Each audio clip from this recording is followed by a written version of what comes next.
All right, guys, we're live. Hello. All right. Hello, everyone, and happy Monday. Today, we want to discuss a topic, and it's really of why we need to supplement. Big one. Yes, very big one. It doesn't have to go into that much depth to really understand why nutritional supplements are necessary for our bodies. And this is a question that we get often. Right. And I'm sure it's also maybe some pushback that you get when trying to discuss Live Good nutritional supplements Sure. to somebody, and they say, well, I don't need to take supplements. Yeah, I don't like supplements. Why would I take them? Right. Or I'm Or I healthy. eat a healthy enough balanced diet. I'm healthy. I feel great. What do I need them for? Right. So, I mean, that's a great thing if you feel great. Yeah, but, sure. But we also want to let you understand You want that. that, yes, The goal. even when eating a balanced diet, even when eating or living a healthy lifestyle, our nutrients are depleted in our body. Not every single one of them, but I guarantee you've got one or more nutritional deficiencies. And what these nutritional deficiencies, I mean, they can cause a slew of health conditions Sure. that you're just wondering, like, why is this happening to me? Why do I feel like this? And it can be as simple as a one little vitamin or mineral that your body is deficient in, and adding that into your diet is like, oh my gosh, a wake-up call. Everything starts to function properly. And again, you'll hear us talk a lot about our magnesium and how it's involved in over 300 reactions in the body. So think about that, just being deficient in that one little mineral, right? If that's going on, then some or all of those 300 reactions in the body aren't taking place properly. And then we aren't living our healthiest lives or our healthiest selves. So I'm going to jump in real quick because I think people don't realize that they are taking supplements. Because fortified foods is exactly that, right? They've added in vitamins or minerals because they've recognized this for over 100 years that there are vitamin deficiencies, and that, it's like, even if you do your best to eat your best, most well-balanced diet and meals, and you do everything that you think is just spot on, perfectly done correctly, you're still dealing with science has shown that 9 out of 10 people are deficient in at least one vitamin or mineral. And you can see this, so the way that do you mind if I go into this about recommended daily allowance and the whole dietary value thing? So the FDA has been fortifying foods for over 100 years. I think it started with iodine for goiter, for thyroid function. So we've been iodizing our salt for over 100 years. Then we started fortifying other foods to make sure that we're getting enough vitamin D, vitamin A, calcium, all our B vitamins. I mean, so I think milk, dairy products, cereal, breads, snack foods, fruit juices, not all fortified, but most of them are fortified. And they're doing it because we're trying to prevent disease, right? So vitamin D deficiency or super low deficiency would be rickets. Vitamin C would be scurvy.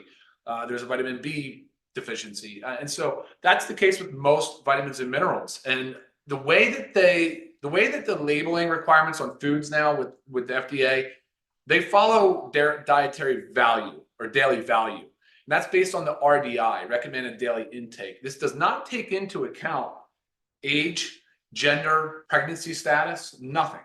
Right, whether you're a vegan or not, that's a big one because it's different.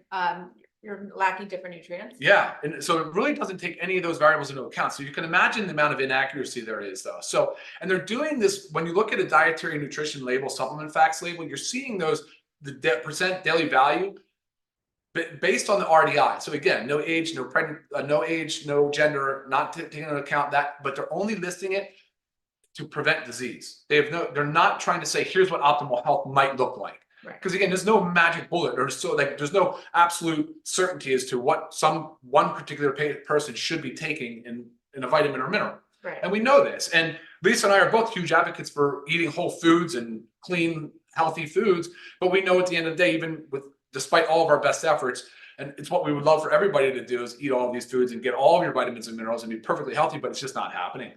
It's not happening. And so that is just a little bit kind of back history on the way that the FDA does label these. So definitely not anywhere even close to a perfect science. They're literally just saying, here, this amount of vitamin D to prevent rickets, right? This amount of vitamin C to prevent scurvy.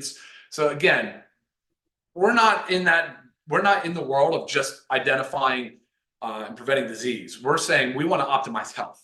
And how do we do that? Well, supplementation is a huge part of optimizing health. Definitely. And I found it very interesting. This morning, I was kind of just like, because a lot of people come to me with, Dr. Google answers. Yeah. And so I just was plugging in, like, why do we need nutritional supplements? And I know what sites that we use, and I know what resources that are legit and that we rely on. And I also now got to see everything that Dr. Google's plugging in there. And there's so much of it that was like, some were like, well, you shouldn't need nutritional supplements because you should be able to get everything from your diet. All this like should. But yet the FDA fortifies foods. Right. So It's very twisted. And like, even if you are, this goes back into, I talk a lot about like how our soil has changed, our modern farming techniques. for sure. So even if, say, you take Ryan and I, and we are eating a perfectly well balanced diet, we are making sure every day we are getting our organ meats and our seaweeds to get the iodine and our fermented foods and fruits and vegetables and everything, doing everything, then you have to think about the modern farming techniques, right? And yeah, things are just, our soil is not as rich as it used to be. So we're growing these plants, fruits, vegetables in the soil that maybe our farm animals that we will eat are consuming, but then also that we're consuming those foods.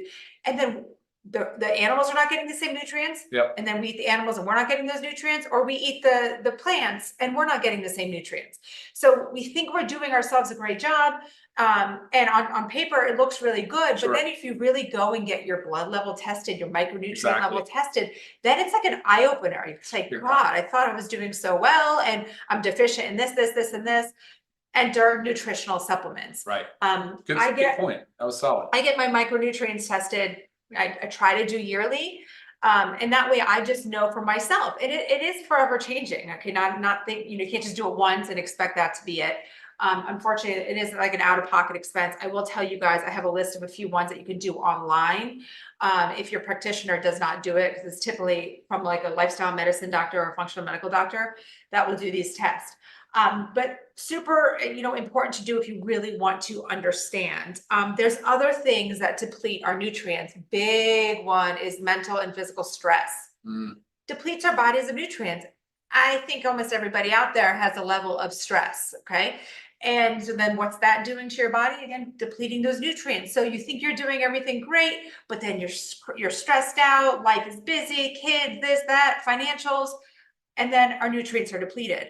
You talk a lot about the three big ones: alcohol, stress, and drugs. Or no, so alcohol, exercise, and drugs. So depleting minerals, alcohol, of course, yes.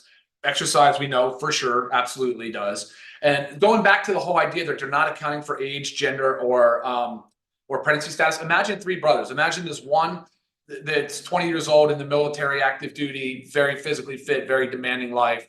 Imagine another couch potato, like professional gamer. And then there's the one that's just unable to put on enough muscle mass. He's at home, but he's got other autoimmune conditions and disorders, maybe insulin resistance. There is tremendous variation between those three individuals. So when Lisa talked about micronutrient testing and how to really sort of optimize your health, that's really what you want to get to eventually, because the depletion of vitamins and minerals really does depend on lifestyle and your goals. And I think you were going to lead down to the drug-induced nutrient depletion. So drugs is the last and probably the biggest one, because so many people are on prescribed medications now, pharmaceuticals. And pharmaceuticals have borrowed a lot of their science from plants, but they've been isolated to interact in the biochemistry of the body in one specific way, usually. And they're really very targeted. And what ends up happening is they interrupt a pathway, a cascade of events. I mean, you can name the drug, and I can give you something that it throws off. Whether it's a statin drug and throwing off coenzyme Q10, whether it's a water pill that's depleting your body of potassium and magnesium, or a blood pressure medicine, or what about just some over-the-counter ones like antacids or allergy medications? Oh my gosh, all the reflux meds that we take for heartburn. I mean, those things are blocking all kinds of things from absorbing, because they're altering the microbiota of the gut, the pH of the stomach. It's a disaster. So we've really got to be mindful of all of this and watch our Zoom on drug-induced nutrient depletion. We do go into a lot more detail, which would be super beneficial probably for you guys that are out there. And any questions you have, please email us on those. Right. So again, our Live Good supplements, they are supplements, they're nutritional supplements to a healthy diet. Right. they're not these supplements that are out there marketed for like this quick fix to like do something. Mm-hmm. These are literally to fill our nutrient gaps. Yes. These are a safety net to make sure on a daily basis we are getting what we need. Because I was looking at this, the Center of Disease Control says, we should consume about 2 cups of fruits and 2 to 3 cups of vegetables a day. Should be twice that amount. Yet, though, they found out that 76% of adults don't eat enough fruit, 87% of adults don't eat enough veggies. Don't even hit the lowest recommendation. Right. So, and again, when we talk about this stuff, like the lowest recommendation, like how Ryan is talking about the RDIs, because that is just to get by. You hear me say a lot about surviving and thriving. Right. Do you just want to merely survive and maybe not really reach that longevity that you really should? Yeah. Or do you want to thrive? Do you want to be healthy and vibrant and live a long life? Again, thus increasing that health span or making sure that health span and that lifespan are equal. Man, well said. Perfect. I'm going to list these real quick. Brain fog, being stressed out or poor sleep, allergies, low energy, low libido, so low sex drive, pre-diabetes, constipation, or just poor bowels. If you've noticed that you're constipated one day and then you have, say, runny stool the next.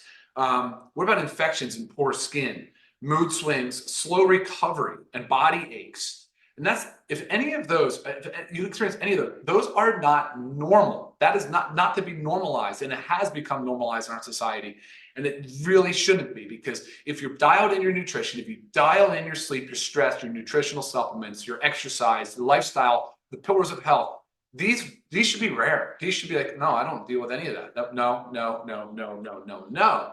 And ultimately, dietary supplements are one of the main pillars of the health cycle. So guys, now I think if this hasn't answered the question as to why dietary supplements are important, then I don't know what will. The writing is all over the place. It's evident. It's right in front of us. It's fortified junk foods like cereals and junky snack foods. Like, And we shouldn't be eating. we shouldn't be eating those anyway, but they're telling you, here, we need to put this in so that you don't get sick. And this is just Right. And what about a big one I do want you to touch on, because this is a lot more common than people think, but the MTHFR gene. Yeah. Like a mutation in it. Of course. We are just, and I have it, we are just not absorbing It's not absorption as much as it is just they're not able to be used by the body. Right. So we need to like take more and more and more. And that's another reason why I really stay up to date on my micronutrient test. Of course. But I have a few. So these are common nutrient deficiencies, and they're common, but they're all in our supplements.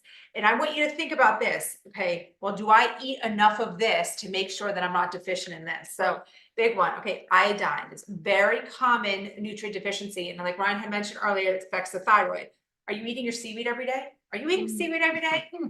Because I mean, we have seaweed here. We do. I like to have the seaweed snacks, but I don't eat it every day.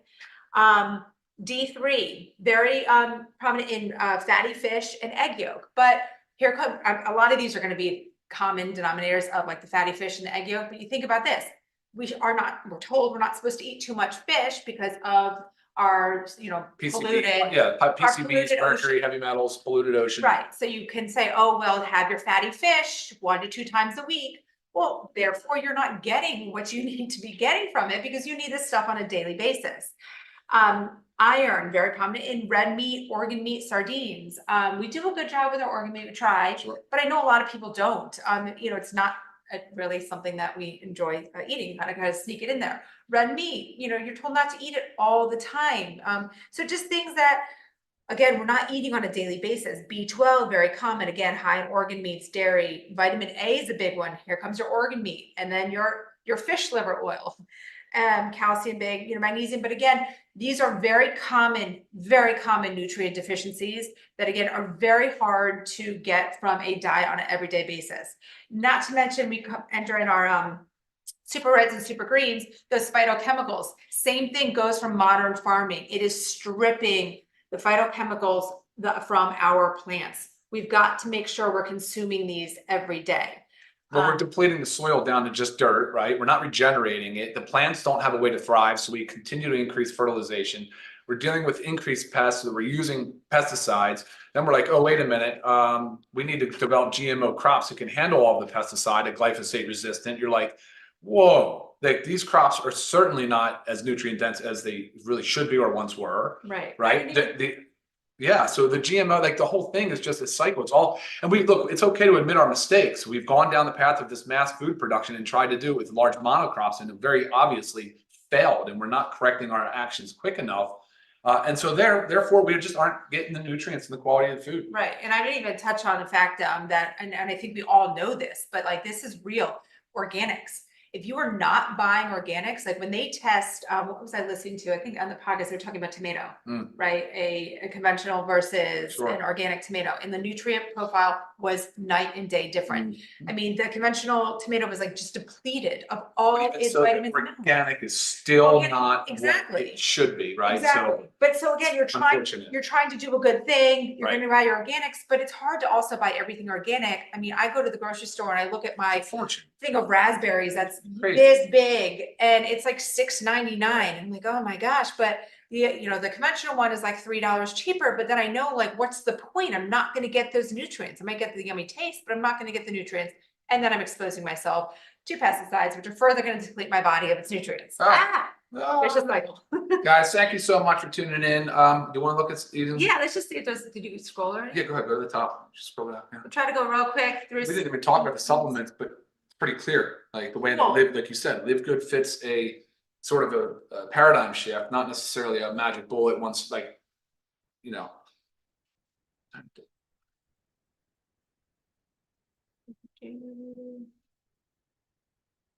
Okay, these are some specific personal questions. Email those to me, lisa@livegood.com, please.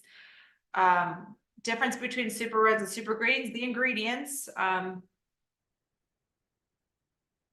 Okay, Bruce, we just touched on about eating organic. What is this? Oh, everybody likes my shirt. We should think about adding these on, huh? I think we had those made off as a one-off. Yes.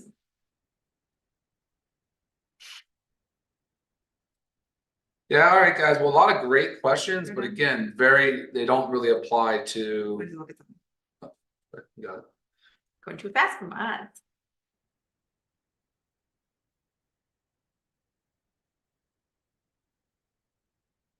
Okay, so somebody's just talking about like just a blood panel. A regular blood panel that you do from your doctor is not going to show you micronutrients. So that's what I was saying. It's a specific test that you need to discuss with your doctor about, and not all doctors do it. Typically, functional medical doctors, lifestyle medicine doctors, it is an out-of-pocket expense.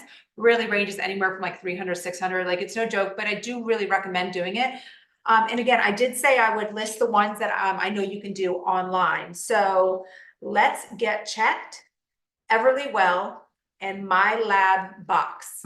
If you need those, again, email me. But again, Let's Get Checked, Everly Well, or My Lab Box. So these are online ones that you can order kits and do. Sometimes they're urine kits. It's not where you have to do a blood draw, but yes, but each one is different. But again, I find this extremely important. I mean, this will go down and list. And something about mine, I didn't touch on this, that I just recently had done. Now, I take, where's Armenia's? I take 2 scoops of these per day. I actually had a question on this too, an email. I also take 1 to 2 servings of our protein powder, which is rich in amino acids. I eat at least 2 servings of meat per day, rich in amino acids. I was deficient in 2 amino acids. That's my body. So I'm just letting you know, like, you think like just by doing that bare minimum, that RDI, that RDA, whatever, that you're doing enough for your body, but each body is unique. My vitamin C was also low this time, but my nutrient panel I did 6 months ago, my vitamin C wasn't. So things also change. So if you can do these on the regular every 6 to 12 months, I highly recommend it. I know it's an out-of-pocket expense, which is tough, but your health is your wealth, guys. Cool. All right, good job. Guys, thank you for watching. Thank you for tuning in. Have a happy Monday, super productive week. We will see you next time. All right, bye guys. Bye.